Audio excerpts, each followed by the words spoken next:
Now, I got my hop on now. So I want to quickly welcome Honorable Kurosa, Bob Takmono. Kweneka.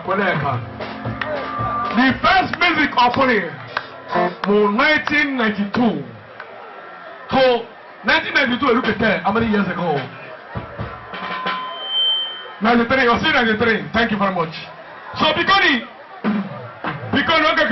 whoever that keep quiet, give room to the upcoming musician is not a fool.